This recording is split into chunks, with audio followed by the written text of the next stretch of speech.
All right. I just want to welcome everyone to, I don't know what number this is, 3 or 4 of our lecture series in the winter term.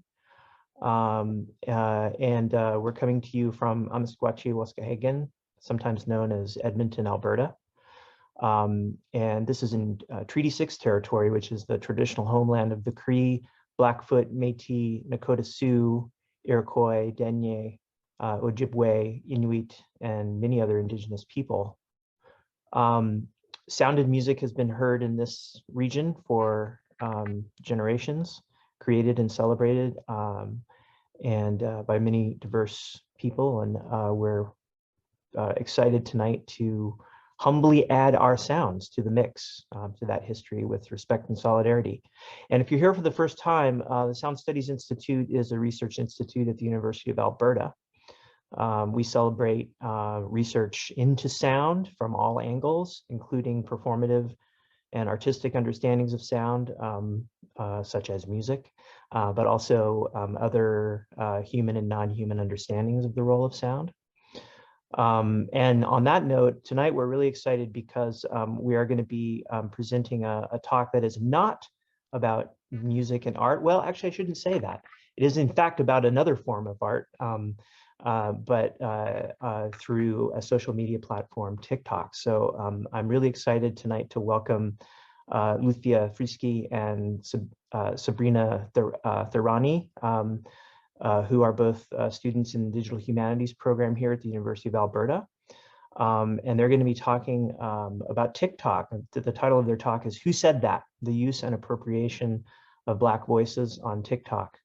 Now, I know they're going to give a very good description of TikTok for those of you who might not be as familiar with the platform.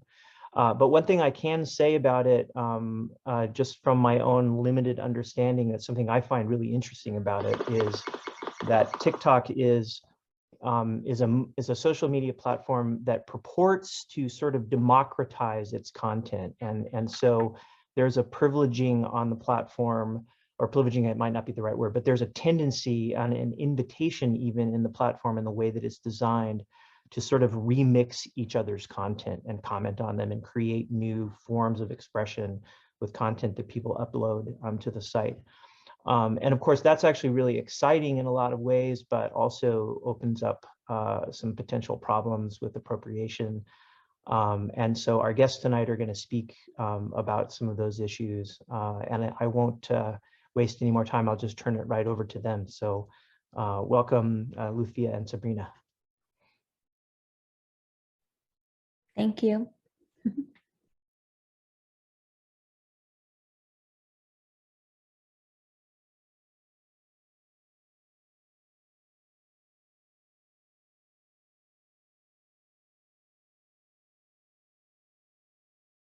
Please just let me know if you can't hear the sound. It should be all good, but.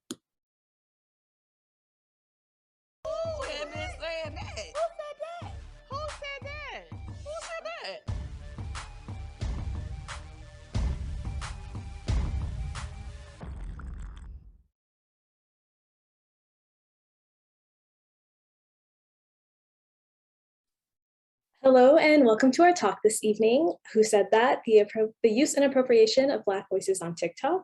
My name is Sabrina Tharani. My pronouns are she, her, and I'm an after-degree student in media studies. And my name is Luthfia Friskie. My pronouns are she and her, and I'm a third-year Digital Humanities and Library and Information Studies student.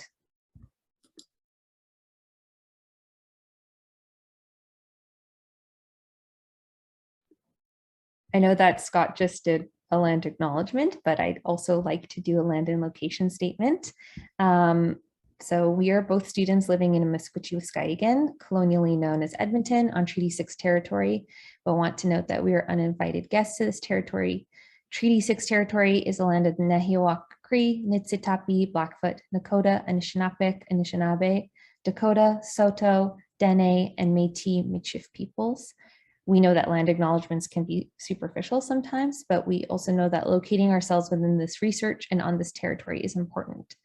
We believe that as racialized internet scholars, it is integral to acknowledge that while we are gathered here online, we are no less occupants of the multiple territories on which we are all physically located.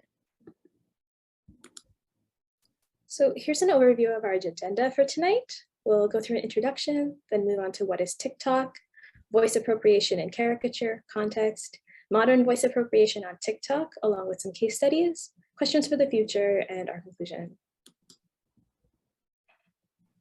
Quote, everything on this app originated with Black people. This quote is actually the title of a series by at Khalil Green, a TikToker who refers to themselves as the Gen Z historian, creating content discussing historical and political events and trends. It's well documented that popular culture in the West is reliant on Black artists and creators, and many scholars, both within and outside of academia, have discussed the ways that the appropriation of Black culture, art, thought, and other things have been replicated in digital spaces. Today, we'll be introducing ongoing research on voice appropriation, Blackness, and TikTok. Before we begin, we'd like to address what we mean by voice appropriation. We view the appropriation of voice in the same tradition of cultural appropriation. Sometimes voice appropriation is referred to as ventriloquism or digital blackface, amongst other things, but the terminology is very complicated and outside of the scope of this current presentation. So for us, the appropriation of voice that we will primarily be discussing takes form in lip syncing on the social media platform TikTok, although we will touch on other forms of imitation. We're interested in investigating the implications of white or white presenting individuals appropriating the voices of Black individuals through music, through speech patterns, or through exact phrases. We're interested in analyzing how this phenomenon amplifies consumption and coalesces the Black voice into whiteness. So TikTok is a social media application that allows users to upload short-form videos that include filters, multiple editing tools, and the ability to lip sync to pre-recorded audio or music. The application began with only 15-second videos, but TikTok has since extended that to 3 minutes. Videos can be and are primarily viewed on a loop on the For You page that appears when you open up the app. So I'll show you a video of my For You page, what it looks like when I open the app up. So one does not need a TikTok account to view TikToks, but it requires one to create videos and also to generate this custom For You page. TikTok itself has musical origins. In 2018, the app Musical.ly was acquired by a Chinese tech company called ByteDance that merged it with its own lip syncing app known as Douyin. In 2018, TikTok became the most downloaded app on the App Store, gathering over 500 million total downloads as of July 2019. Now TikTok has over 2 billion downloads globally, and the company is valued at over 50 billion USD.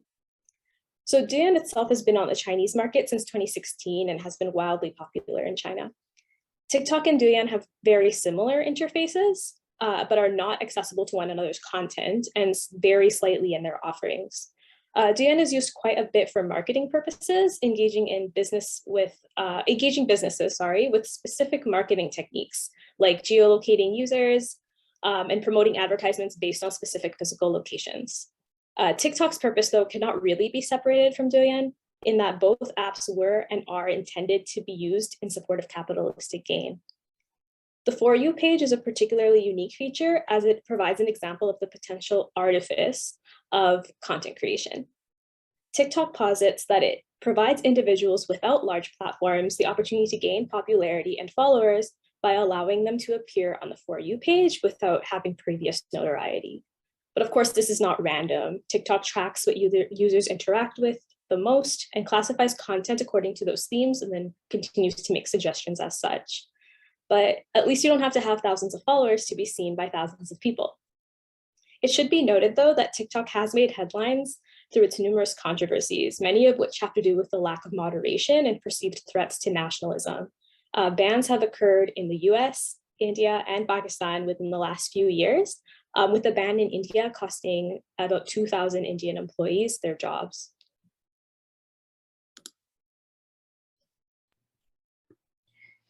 So voice appropriation and caricature, giving some context to this. Voice appropriation, or the use of the Black voice, is not a modern phenomenon.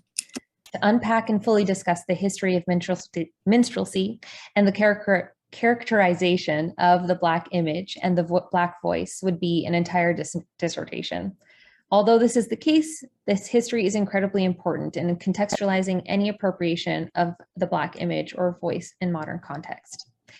Minstrelsy is a form of racist comedic performance of Blackness by white performers that developed in the early 19th century and maintained popularity in both the US and Canada until at least the early 20th century. In this performance, whiteness was established in antithesis to the, quote, looks, language, dance, deportment, and character, end quote, of a distorted Blackness. There's been much work to identify the tradition of positioning whiteness, and particularly the white academic, as the voice of the subaltern, as a voice of authority to speak for others, or as one who adopts the Black voice to speak on Blackness. There's also this, quote, grotesque representation of what is imagined as Black speech that is extended into art, in film and literature.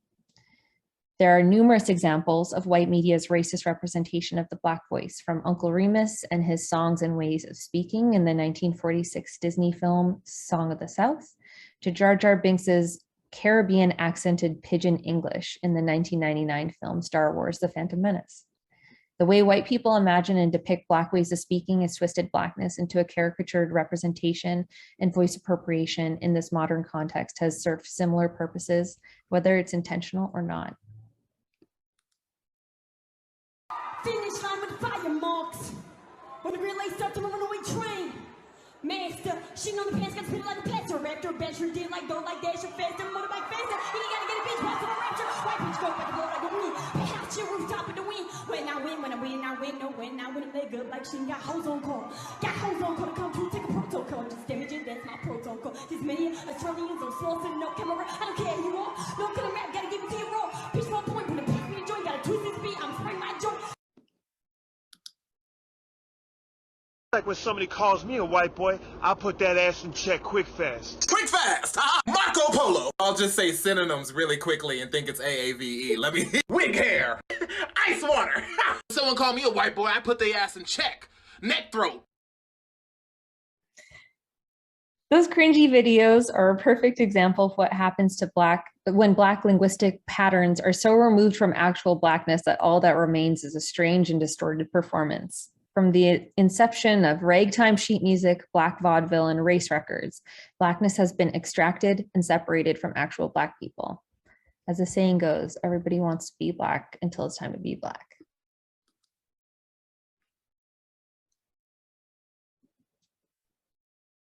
In a modern context, the Black voice and Black ways of speaking have become transformed online, conflated with so-called internet speak.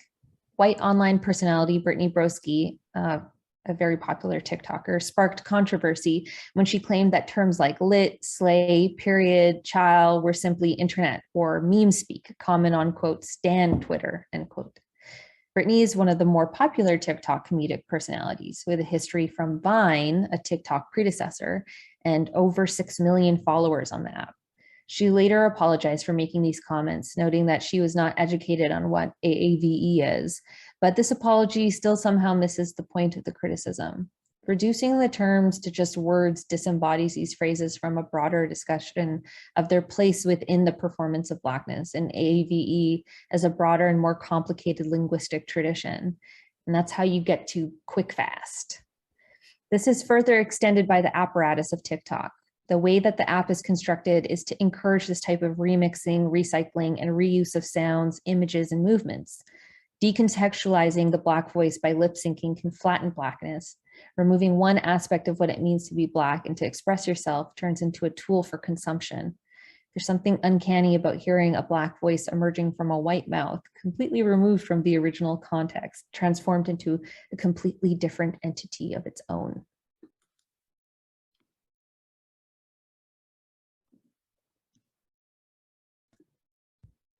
These videos demonstrate one small example of a term with a very specific meaning and history being used out of context so many times that you get whatever this first video is.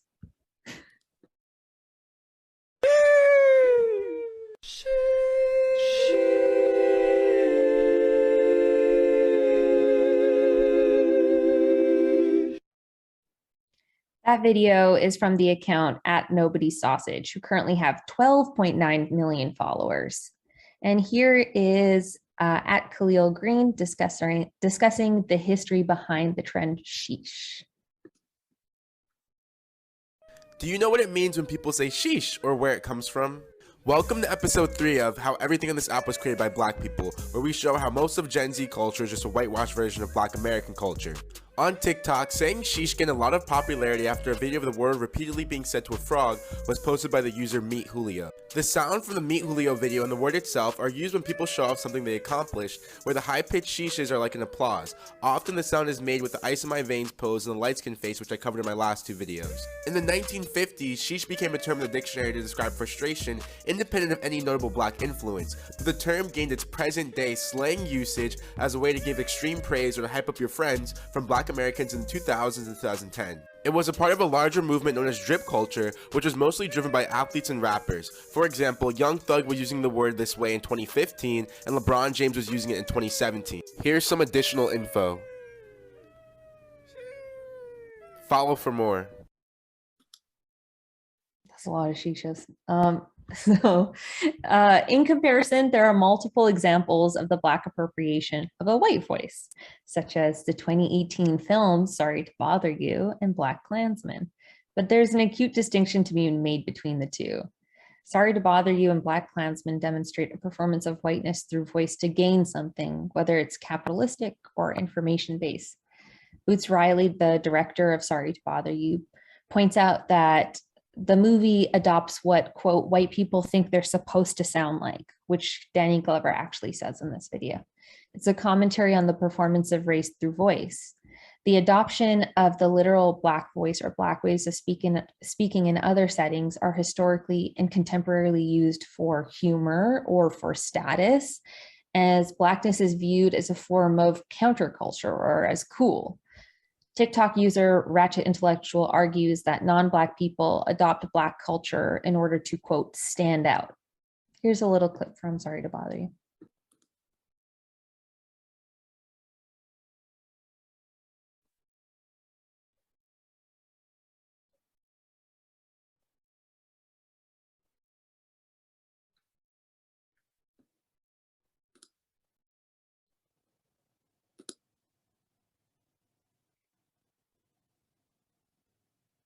You want to make some money here?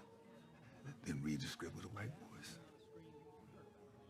People say I talk with a white voice anyway, so why ain't it helping me out? Well, you don't talk white enough. I'm not talking about Will Smith's wife. That ain't white, that's just proper. I'm talking about the real deal. Okay, so like...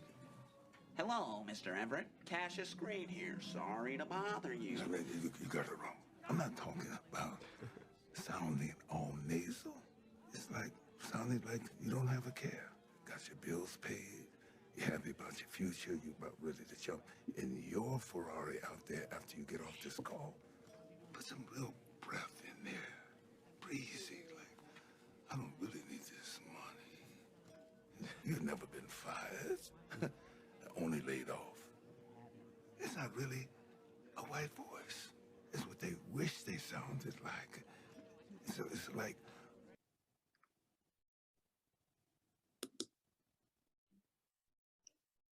the nature of the app makes it challenging to ascribe easy credit to the original content creator, given that the virality of TikTok content relies heavily on reproducing content with the sound feature. For successful and well-known artists in traditional media, TikTok can boost your song's streaming, as it has for artists like Cardi B, Nicki Minaj, and Ashniko. Black underground artists, though, don't have as many opportunities to profit off of their music this way. Artist Cookie Kawai is still struggling to gain credit and recognition for her song Vibe If I Back It Up after it went viral in 2020. So we'll take a look at some examples now. Are you not ashamed of yourself? Are you not embarrassed? This is really embarrassing. Are you not ashamed of yourself? Are you not embarrassed? This is really embarrassing. But it's like, if you're a big brand and you're like 500K plus and you're not providing people next day delivery in the age of Amazon. Oops. But it's like, if you're a big brand and you're like 500K plus and you're not providing people next day delivery in the age of Amazon, are you not ashamed of yourself? Are you not embarrassed? This is really embarrassing. So in the examples above, YouTuber Tana Mojo, the first video, she received upward of 300,000 likes on that video. She's got over 5 million followers on TikTok and likely brought her massive YouTube audience over to TikTok with her. The original sound that she used was brought to TikTok by Selena Lestranza, the woman in the second video. And that sound has been used over 26,000 times by a variety of content creators in a variety of contexts. But Serena herself just has over 6,500 followers on TikTok and virtually no significant presence on other platforms. To complicate matters further, though, the voice in Serena's sound actually belongs to British YouTuber Nella Rose, who's in the third video. It does not seem like TikTok has driven any traffic to her. Nella herself has grown popular on TikTok on her own accord and through her own content, but it was not on the app when this sound initially went viral. But many folks in the comments of Serena's video thought that the song voice actually belonged to her. And technically on the app, the sound in its TikTok form does belong to Serena, but the voice is actually Nella's. So while we're discussing the challenges of attribution on the app so creators can reap the benefits of their content being used and reused, the appropriation of sound from outside of the TikTok platform actually complicates this. So even as Nella has made this transition over to TikTok, the sound is still not even credited to her as the creator of the audio.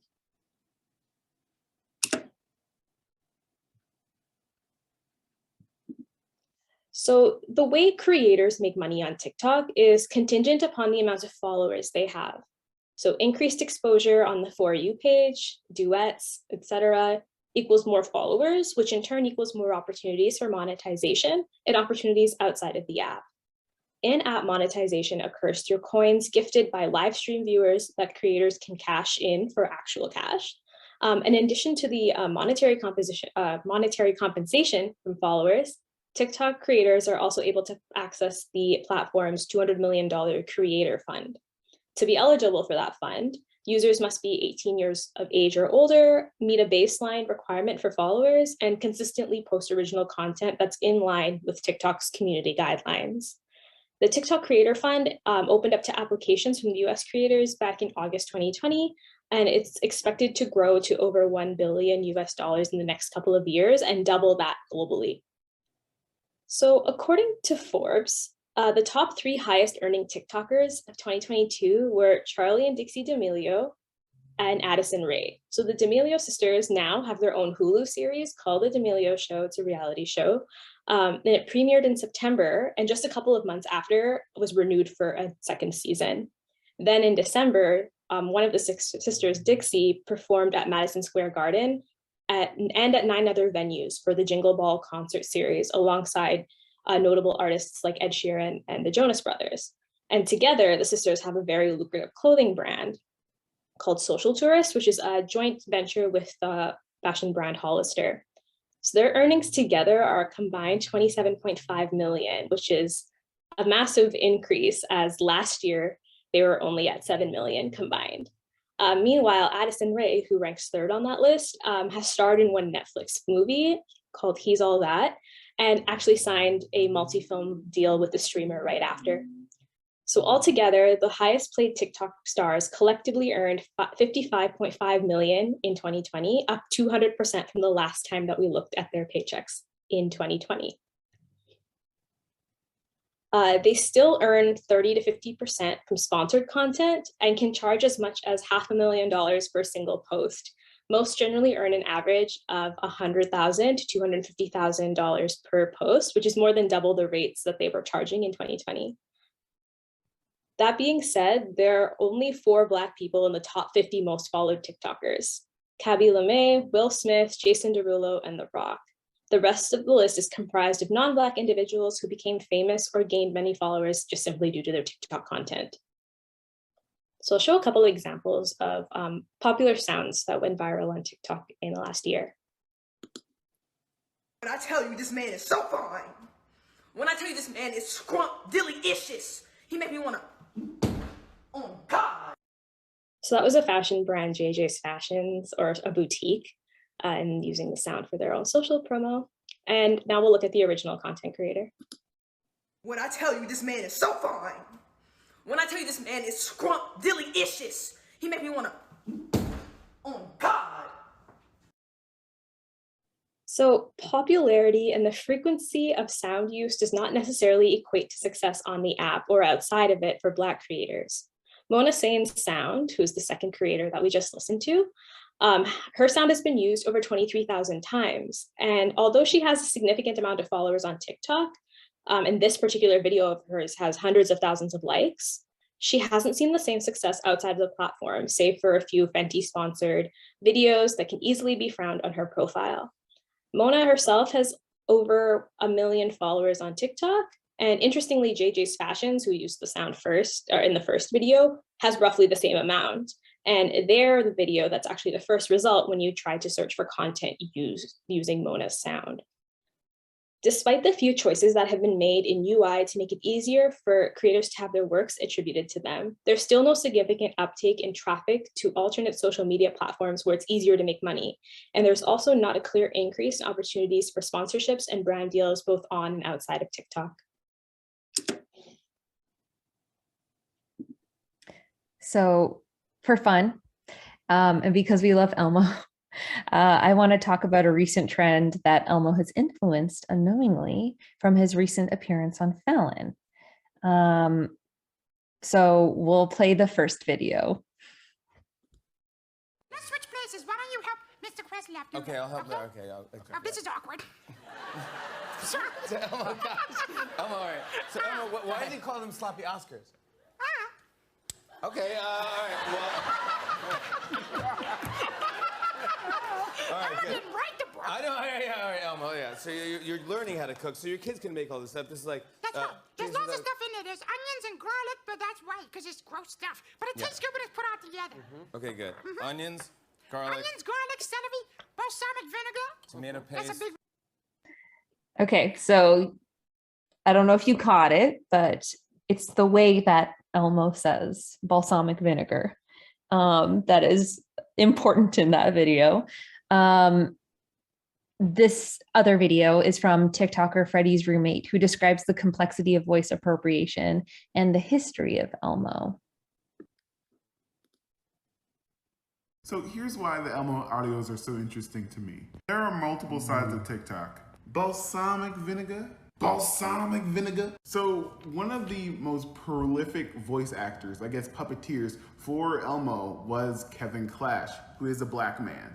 And he put a lot of his own speech patterns into Elmo naturally. And so fellow African Americans and people of color can hear the AAVE in Elmo, and you can kind of hear it when he goes balsamic vinegar. But here's the most interesting part. Balsamic vinegar was by a white person.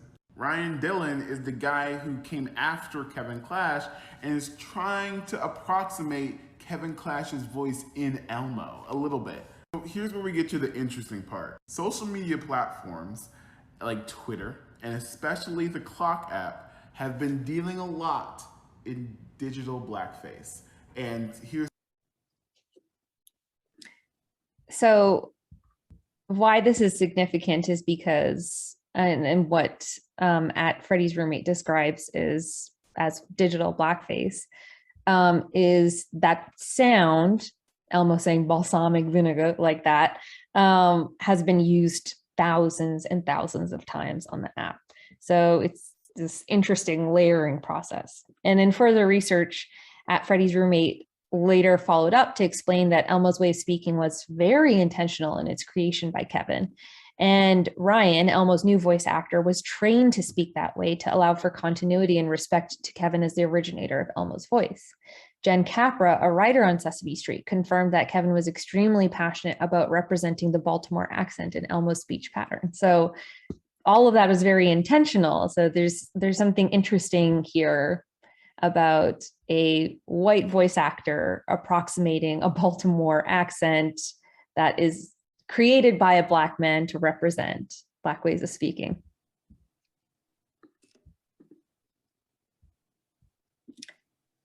Later on in his video on Elmo, at Freddie's roommate described what a lot of Black creators feel in regards to what he refers to as digital blackface, that we're here calling voice appropriation. He mentions that a lot of Black people feel very uncomfortable with this use of a way of speaking that is labeled differently for Black people than it is for non-Black people. Here's that distinction between a way of speaking to sound cool and a way of speaking that is generally frowned upon for Black people. So there is, as we have outlined, direct consequences to this appropriation, financially, culturally, but beyond that, at TikToker at the Eric Lewis speaks to the sheer inauthenticity that is felt in this kind of appropriation. I wanna start with your mom because you turned out like your dad. There were a few white women who came under the comment section of my stitch to that video calling me a misogynist because I obviously didn't take a liking to her cover, and I'm not going to respond to that because I'm a white woman. Anyways, I never said she couldn't sing, I just said the cover was whack. It was hot garbage, and that's my opinion. But what I really do want to talk about is, obviously on here, on TikTok, there's been an influx of white content creators doing covers and remixes to their fave Black artists, R&B, rap songs, etc. And nobody's telling y'all not to make covers. But we can tell y'all study. Y'all are taking notes, Cornell. Y'all study the way these artists verbally emote, the language they use, their vernacular, and how they speak to their experiences. And y'all repackage that into your own artistry. And my question to y'all is, does that not feel like inauthentic to you? You don't feel like there's a lack of integrity there because you don't use that language? There's more to what the Eric Lewis is saying about use of or inauthenticity in using Black voices, and there are a lot of examples on the app of white artists who are viewed as appreciating Black culture as opposed to appropriating, like Jack Harlow or Angelus Cloud, but there are also Iggy Azaleas of the world, like we played a video earlier from her. Anywho, Black creators aren't just frustrated by the way that non-Black people use their voices or trends they create on and outside of the app. They are also frustrated by the algorithmic bias built into the app. In the last few years, we've seen TikTok shoot content creators into influencer status. Content creators like Emily Mariko, who went viral as a result of her salmon rice bowl, or Axel Weber, Juilliard reject turned New York lifestyle influencer, experienced massive amounts of success. It isn't within the scope of this presentation to discuss the complexities of algorithmic bias. Read Sophia Noble's work. And unfortunately, there's actually not that much research about TikTok's algorithm specifically, but many Black creators have noted that they feel the algorithm doesn't reward Black creators the same way as white creators. White creators can do the very least and gain the most because they're considered relatable. Black creators inspire many of the trends and generally gain very little. They can do social media because they don't have anything special. And I hate that because it's so not true. I mean, we've seen people blow up by mixing salmon and rice or living in a tiny apartment. It's like we're living in two different realities. I've been dying to find a reason to talk about relatability and how relatability is kind of a new cultural capital on this app, and basically how people of color and Black people will never be considered relatable. And this is why so many ethnically ambiguous creators are the ones that end up getting so many followers or so much traction, is because of their ability to align with whiteness. The two examples given were Emily Mariko and that kid who got rejected from Juilliard. And the only things that they really have in common are mediocrity and the fact that they're white. It should be mentioned that Black creators are absolutely taking action on these things, expressing their opinions and amplifying fellow Black creators and their frustrations, and also taking collective action, like during the Black TikTokers strike this past summer, which was the darkest part of TikTok, when there were no Black creators on TikTok. Believe me, it was very, very sad. There were no trends happening on TikTok in that time. None at all. But not everything is bad about TikTok.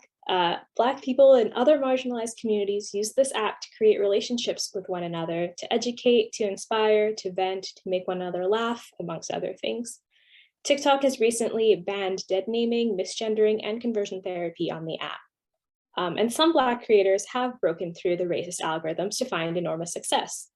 A great example of the algorithm having a positive impact on a Black artist is Lil Nas X and the massive popularity of his song Old Town Road. He uploaded and promoted his song on many social media platforms with no luck until by chance his music gained increasing and overwhelming popularity from TikTok, and he's now a Grammy Award-winning artist. Kabi Lame is a breakout content creator who currently has 132 million followers, only trailing behind one of the most popular creators on the app, Charli D'Amelio, by a few million. She's at 136.1 million.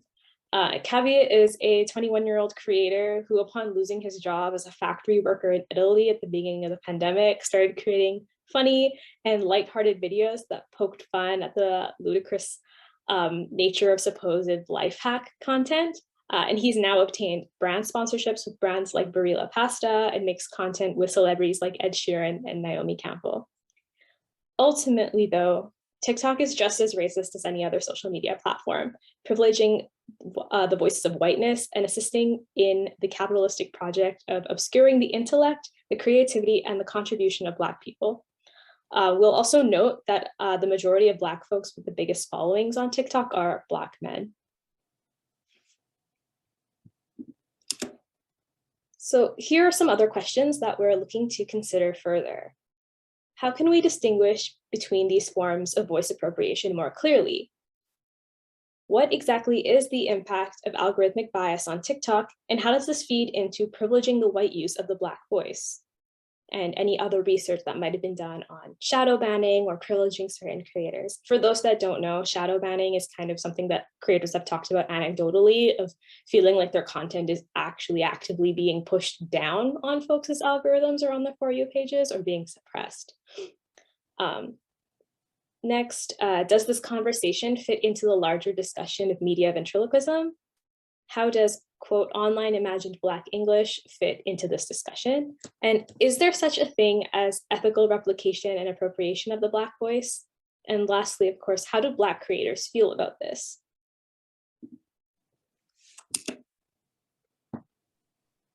Yeah, and this is ongoing research, so we're looking for suggestions or comments or critiques, and of course, give us feedback, and looking forward to answering your questions. All right, thank you so much. I hope everybody is seeing me. Yep, okay, there we go. Thank you so much for that. That was great, and we're actually a little early tonight, which is nice, because usually we go over. So that means we have lots of time for questions and comments. And so as usual, if you have a question, you can put that question in the chat. Actually, there's such a small there's a manageable amount of people. I can actually see everybody on my screen because I'm in front of a big screen tonight. So so feel free to pop in your question to chat, or you can also raise your hand, and Tom can I think actually everyone can now unmute themselves, if I'm not mistaken, or if not, Tom can make that happen. So yeah, so please, any questions or comments?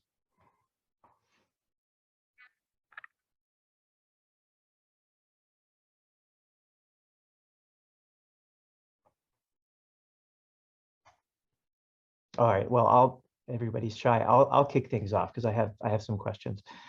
Mike, I have a question. So I find this topic really fascinating, and for a variety of reasons. And one thing I'll say is that it feels sort of like I understand there's sort of a tension between sort of intentional mimicking versus things that you're not necessarily aware of consciously, or that maybe not under your control, or maybe are being done for different reasons that have to do with some kind of perceived solidarity or something like that. And so I'm wondering about this question about, like, one of the questions in your list was, is it ever ethical to sort of put on someone else's voice? And I'm really interested in that question. And one of the reasons is that I've always been kind of fascinated by accents in general. And the reason is that I've lived in a lot of different places. I was born in in Dallas, Texas, so I'm technically a Texan.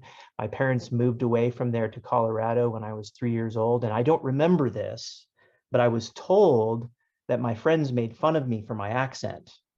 And I don't remember that at all. But of course, growing up in Colorado from age 3 on, I obviously like lost my accent. I'm sure some of that was purposeful and some of it was accidental. And I began speaking like a Coloradan. And anyway, without going on my own personal history, I mean, I've moved around a lot. I've lived on the East Coast of the US for a long time. Now I'm in Canada. Friends tell me sometimes I sound Canadian. So I'm really interested in this question because I know that obviously some of the things that have to do with the identity of one's voice has to do not only with cultural kinds of surroundings, but also just regional ones, right? And I have no doubt, for example, that if I moved to Britain, to the United Kingdom for more than a year, I'm pretty sure I would start to pick up that accent because I'm a musician and I just hear things and I pick up on them. So anyway, in this research, I think it's it is an important area to understand, because what you're saying about the feelings and the actual monetary kind of penalties that a lot of these Black artists and content creators have is those are all real things, right? And so I'm just really interested in how you suss those things out. Like where is the line? To me, I know it when I see it. Some of the examples that you showed tonight are so clear, but sometimes it's not so clear, and that's so I'm curious about that. Yeah, that's a really great question. And it's why I like the Elmo example so much, because it's so interesting. Elmo's a very well-respected character and is a puppet. So we have like this removal from like having the image of a Black person with a specific kind of voice. And I think what makes this kind of research so complicated is, even with our example of Nella Rose, who is English, she doesn't speak like what you imagine a Black person to speak, because there's not a specific way that Black people speak. And yet it's still a category that we use to understand ourselves as well. So, you know, it's really complicated. And I don't know that there is really an answer to go back to your first question about like when it's appropriate or it isn't appropriate to take on an accent or a way of speaking that isn't necessarily authentic for you. I don't know about that. I think from what I've read and seen, when Black creators talk about white people speaking in a way that they associate with Blackness and it being acceptable, it's usually because that way of speaking is very authentic for that person. Either they grew up in a certain area, or they grew up with a lot of Black people in their life, or, you know, for a variety of reasons. And it doesn't sound fake. You know, it's almost like we can tell when it does. So do you have something you wanted to add, Sabrina? Yeah, something that has been kind of going on that I thought of, Scott, when you had mentioned accents, is that recently on TikTok, there's actually been a lot of discourse around one creator, like a white creator, that people are accusing of speaking in AAVE. And she's replied and said, like, no, I'm from the specific part of Louisiana. This is a Cajun accent. And even on something that is like, we can kind of sort of suss out as being like a regional accent, you can see tons and tons of stitches. So like people replying to her video, disagreeing on that as well. So even within people, like even within communities that are having these conversations, even something as simple as like, this is what a Cajun accent sounds like, is still, it's hard to deem even something like that authentic. So that also adds like another layer of challenge to these kinds of conversations. It's been really like on my For You page a lot lately. People are really talking about it.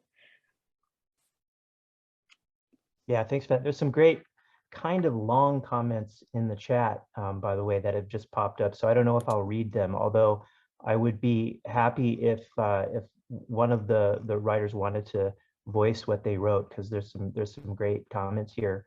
So please, you know, if Deb or Rachel would like to pipe in with a comment, that'd be great. I'll pipe up. It's Deb, if you can't tell by the accent. I guess for me, a lot of the questions you raise, I'm not specifically immersed in TikTok, but they are along the same lines or very similar lines to challenges faced by actors of colour in the animation industries and in the games industries.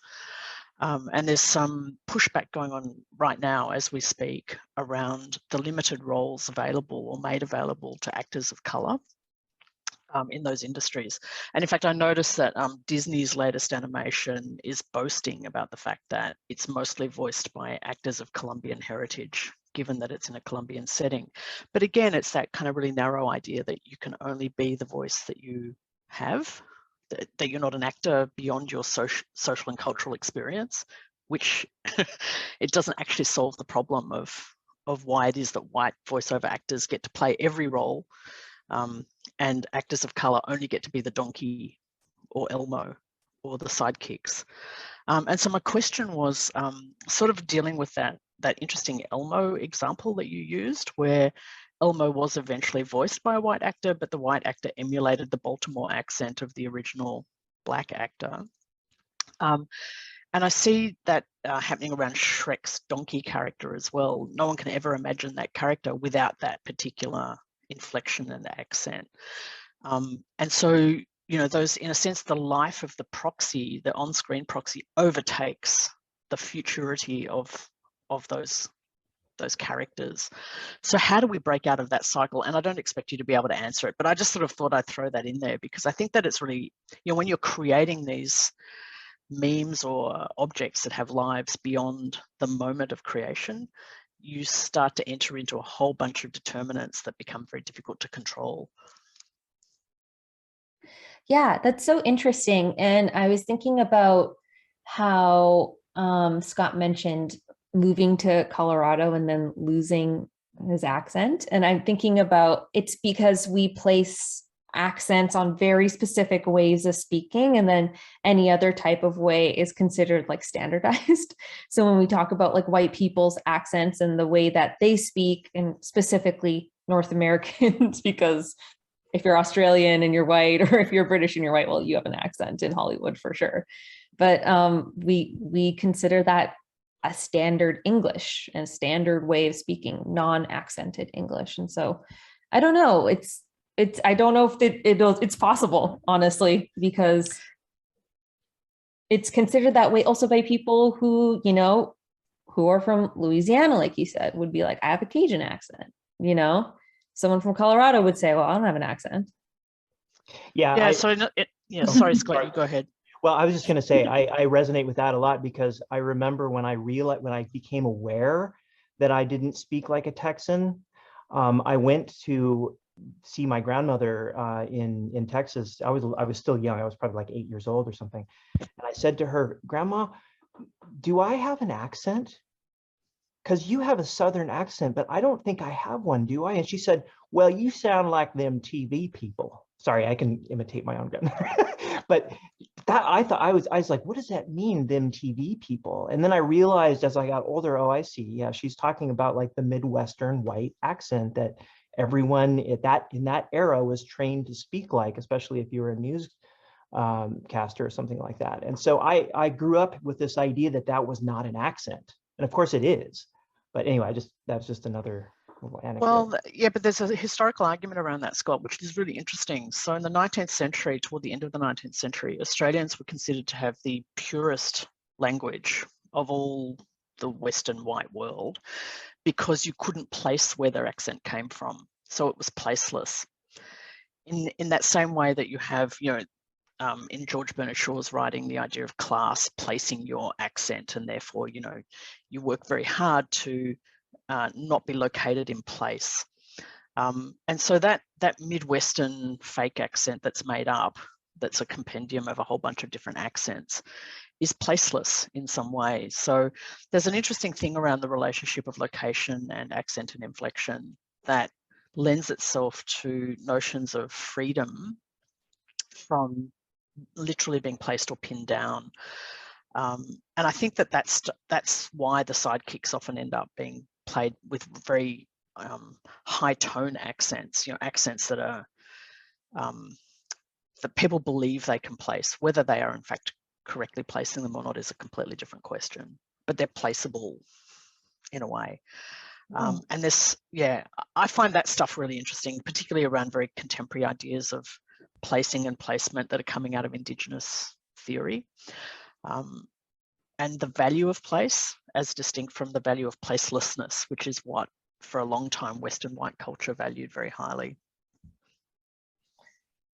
Yeah, it's, I'm thinking about the sidekick. I mean, and part of our presentation was talking about, use of the Black voice for humor and caricaturization of Blackness was kind of always rooted in humor and historically in degrading Black people for laughs, right? So I think that has to be deconstructed first. I mean, obviously white supremacy has to be deconstructed for us to no longer just see Black people as just funny or, whatever simplistic application we have for Black folks. But yeah, I think I don't know how you move beyond that. I mean, recognizing that anyone can voice any character because animated characters aren't real. Puppets are not real. And so,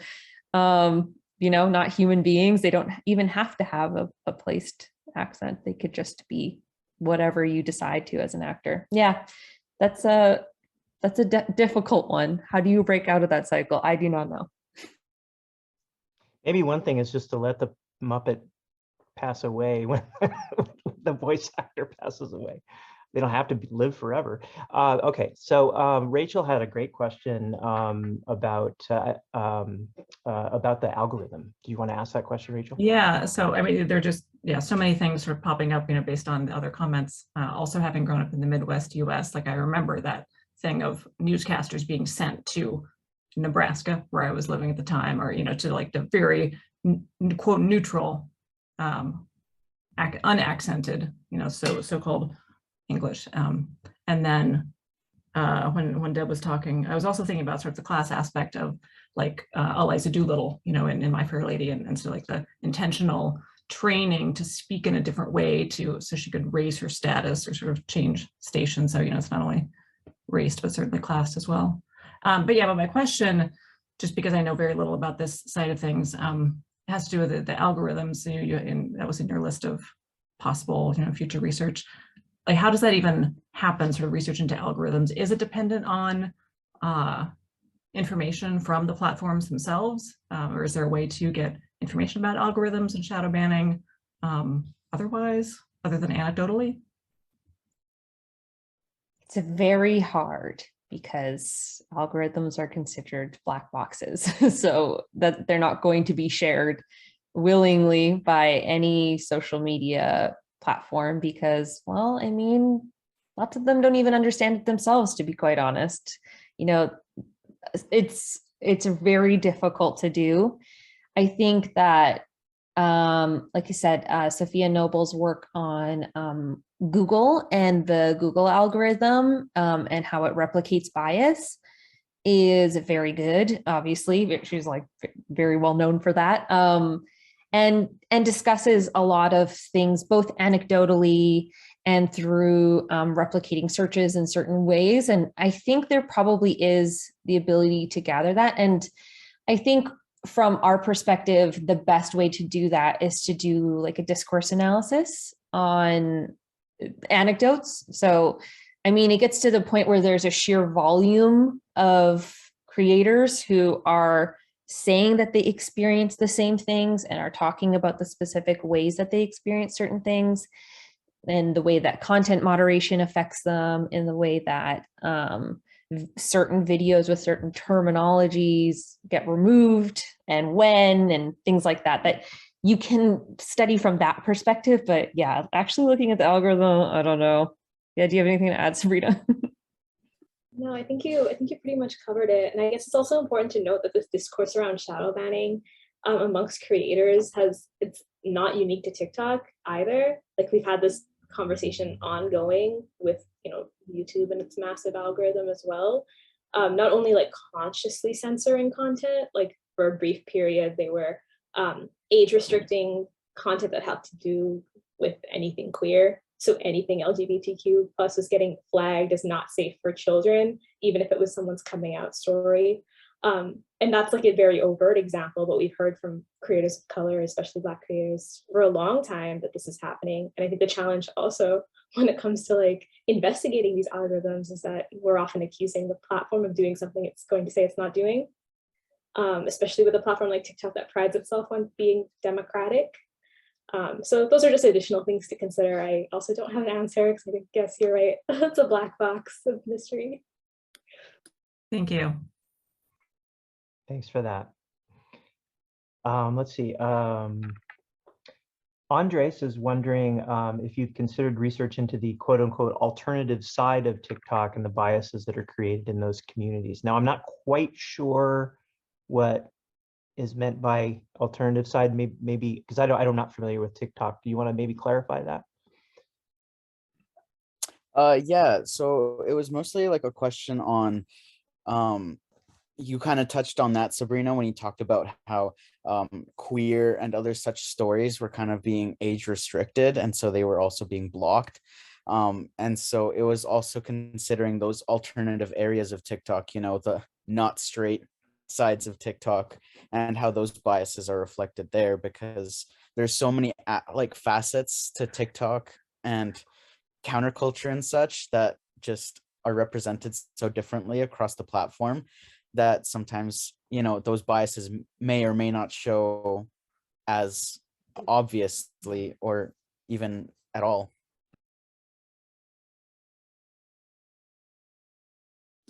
Yeah, so I have kind of looked into it. It didn't necessarily fit in with our research at this time because we were focusing on like these specific use cases of AAVE and of, I guess, voice minstrelsy, if you will.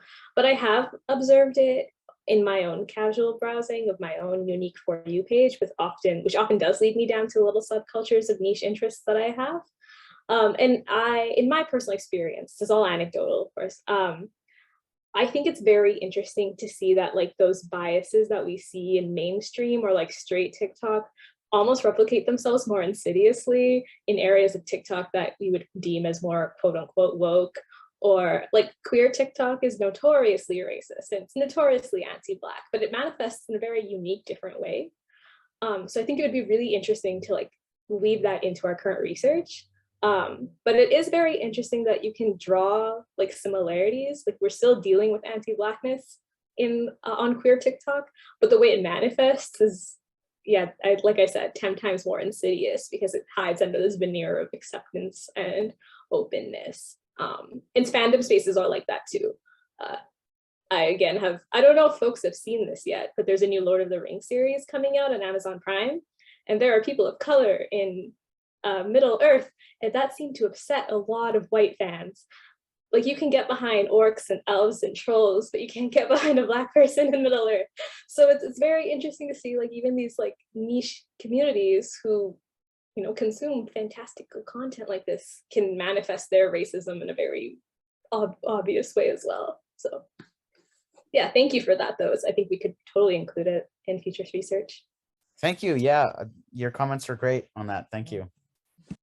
I was going to say, to kind of connect it to the last comment about how to study algorithmic bias. I was trying to look for the person's name at Tofology, Tofology, studies confirmation bias and bias on the TikTok algorithm, specifically looking at alt-right communities.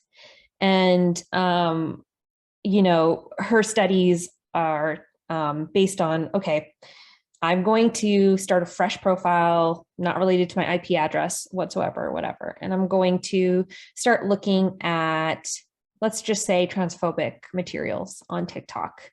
And I want to see how long it's going to take me to get to white supremacist TikTok. And she's like, okay, well, it took about 200 videos. So that could be about 2 hours if you were just watching them nonstop. just starting at transphobia and leading directly into intense white supremacist vitriol. So she does some really interesting stuff, and it's a really interesting way to study bias in the app. Okay, well, thank you again so much. This is really a fascinating and interesting talk, and I'm looking forward to seeing where this research goes. So hopefully you can report back to us. That would be great. So if everyone could, if you'd like to turn your cameras on and turn on your microphones, and let's make some noise. Zoom noise. Hooray! Thank you. Thank you. Thanks everybody for coming. And just a reminder that our next talk will be on March the 9th. Dr. Laurel Parsons will be here. She's an amazing theorist in the music department who's going to be talking about some really interesting tape compositions by Elsa Marie Pade. Her talk is called Sonic Artifacts of War Trauma into Tape Compositions by Elsa Marie Pade. Can't wait for that. That's going to be a fascinating talk by a composer who has not been recognized as much as she should. So I hope you all come and see that. And otherwise, have a great and safe evening. Stay warm, and hopefully we'll see you in March. Thanks, everyone.